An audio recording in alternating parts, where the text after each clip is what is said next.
June 2015 டெக்சோமா ஏரி அதன் வரலாற்றில் மிக பெரிய வெள்ளங்களில் ஒன்றை சந்தித்தது.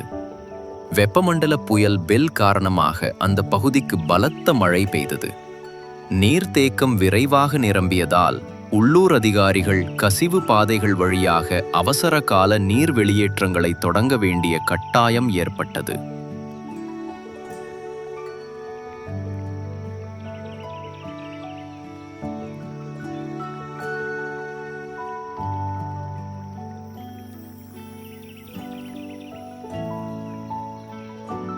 அப்படியிருந்தும் வெள்ளம் பெரும் சேதத்தை ஏற்படுத்தியது.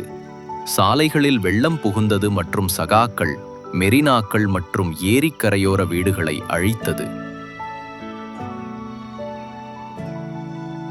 இருப்பினும் சமூக ஊடகங்களுக்கு நன்றி, உள்ளூர்வாசிகள் நிகழ்நேர தகவல்களை பரிமாறிக்கொள்ளவும் பேரழிவை சமாளிக்க ஒருவருக்கொருவர் உதவவும் முடிந்தது.